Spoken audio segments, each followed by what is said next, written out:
आप सभी को मेरी नमस्ते और जय हिंद। मेरा नाम आभास सैनी है एंड वर्बल मैथ बाय आभास सैनी में आप सभी का स्वागत है। देखो, कुछ क्वेश्चन जो पूछे जा रहे हैं इनका वास्तविक जीवन से कोई लेना देना है नहीं। ठीक है, अगर आप इस क्वेश्चन को ईगो पे ले लेते हो या आप सॉल्व करने बैठते हो तो इसका मतलब है कि बर्बाद। ठीक है, सवाल देखो, मैं सॉल्व भी नहीं कराऊंगा बट मैं बताऊंगा कि सॉल्व करने पे देखो कितना खतरनाक हो जाएगा ये।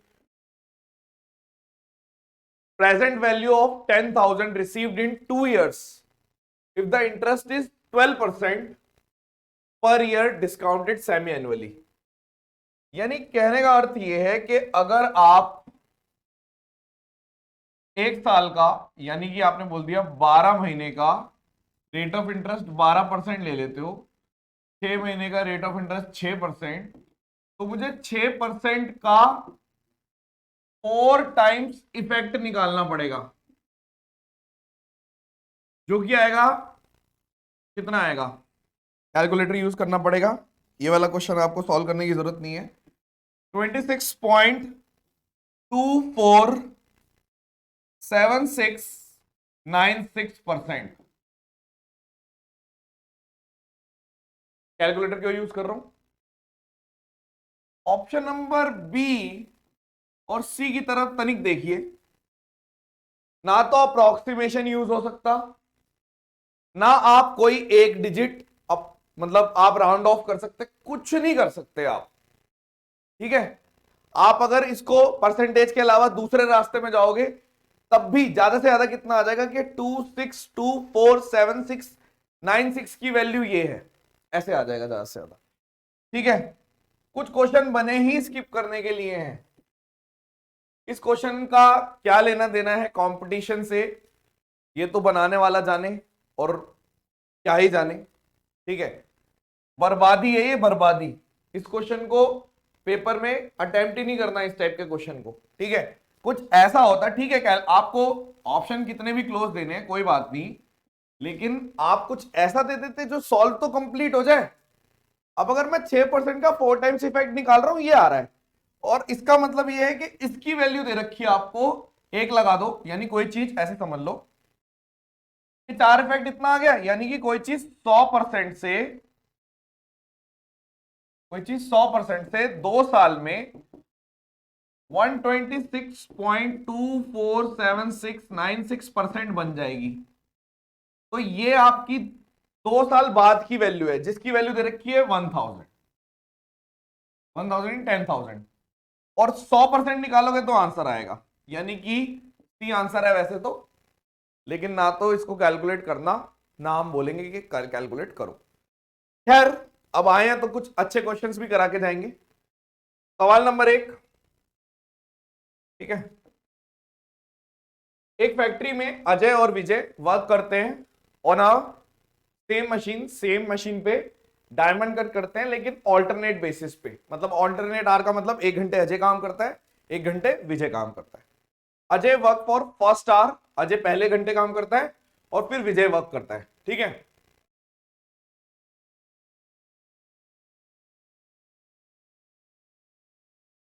ठीक है।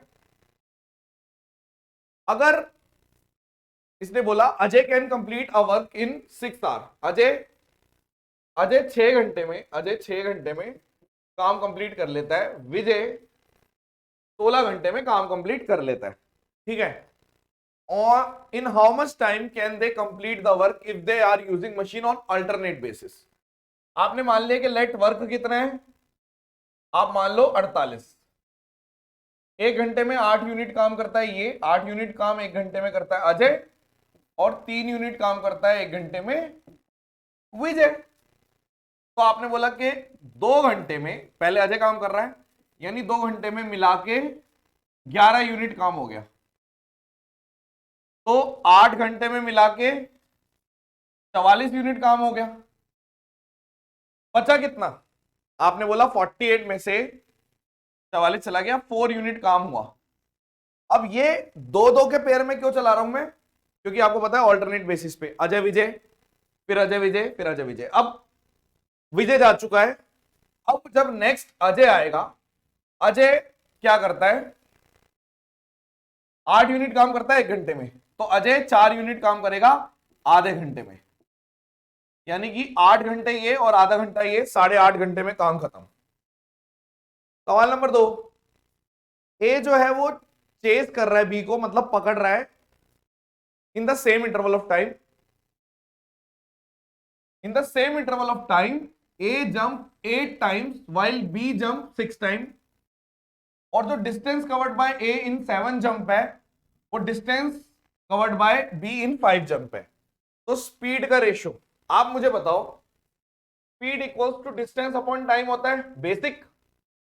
अब मैं बताता हूं अकॉर्डिंग टू क्वेश्चन, पहला पार्ट टाइम के बारे में दे रखा है। मान लो ए जो ले रहा है वो t1 टाइम ले रहा है और d1 डिस्टेंस कवर करता है, बी जो है वो t2 टाइम ले रहा है और d2 डिस्टेंस कवर करता है। स्पीड भी s1 है इसकी और इसकी स्पीड s2 है, ऐसे करके नोटेशन डाल दी मैंने।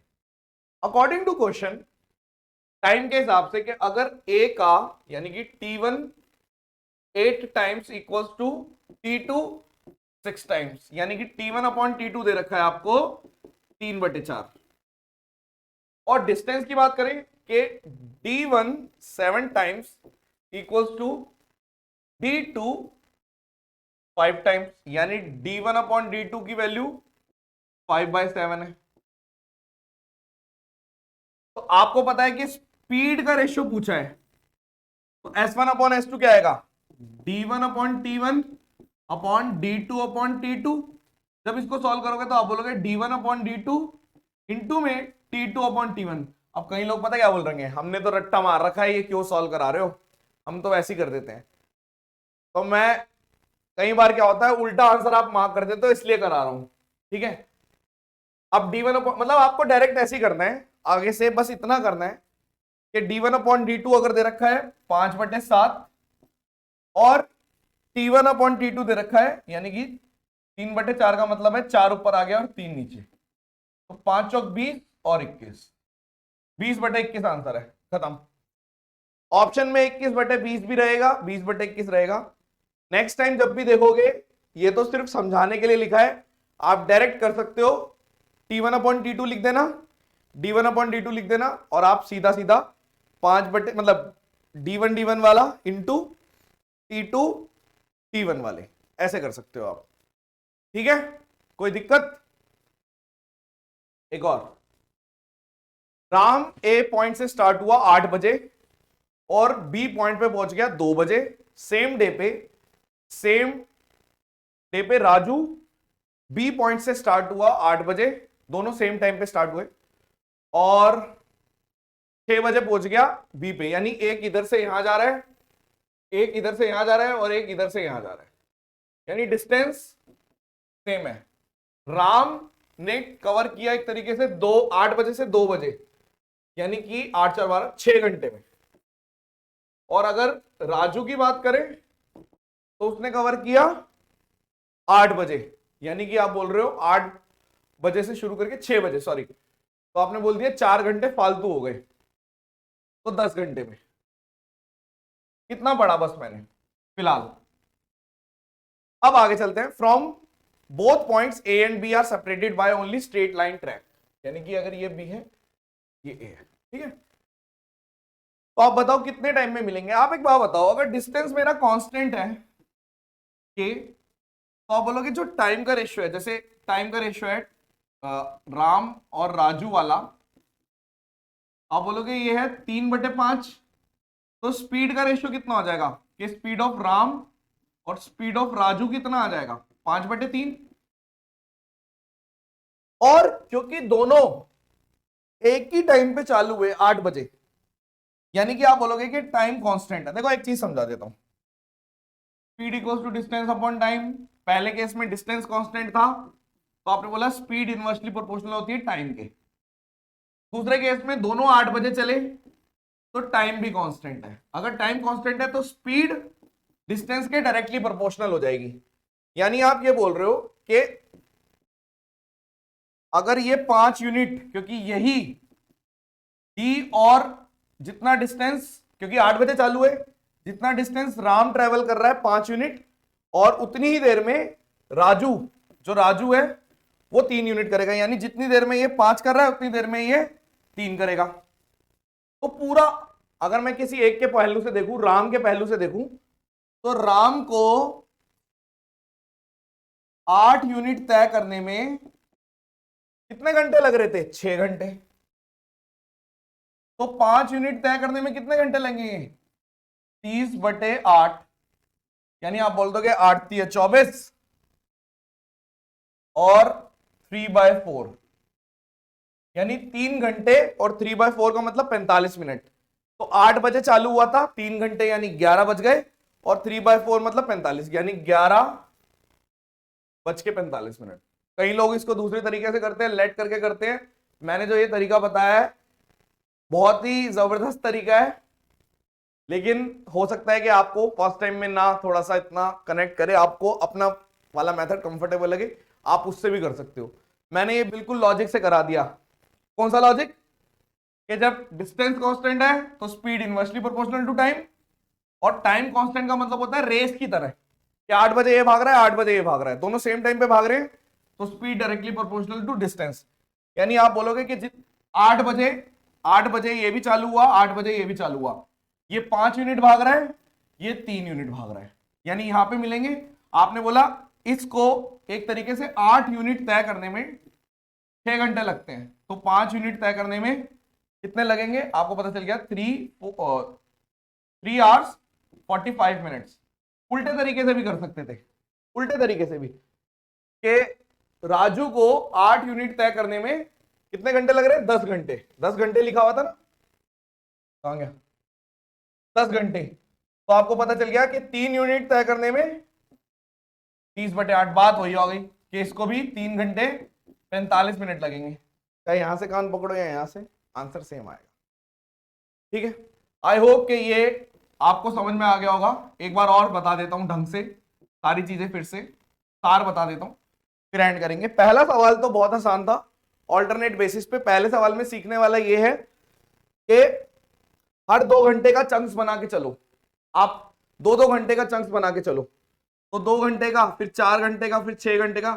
मैं 48 के आसपास पहुंचूंगा, तो कैसे पहुंचूंगा? 48 के आसपास पहुंचने का सबसे तरीका है 44 बना लो। बची हुई 4 यूनिट कौन करेगा? अजय करेगा आधे घंटे में। दूसरे वाले में जो की था, दूसरे वाले में कुछ की नहीं है, ये तो बेसिक से कराया मैंने। सिंपल ये कि S1/S2 D1/D1 D2/D2 ऐसे कर दिया। हाँ, लिखने में कई लोग गलती कर देते हैं। देखो ये टाइम की टर्म में लिखा हुआ है यार, ये रैबिट और वो वाली प्रॉब्लम है, रेशियो प्रोपोर्शन का क्वेश्चन है, और ये डिस्टेंस का प्रॉब्लम है।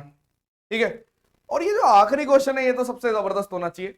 ठीक है, इसके अंदर आपको मैंने एक तरीका जो बताया है, अगर कोई लेट करके, डिस्टेंस लेट करके कंफर्टेबल है वो वैसे भी कर सकता है, बट मैंने ये बिना कुछ लेट करे एक प्रॉपर मस्त वाले मेथड से बताया।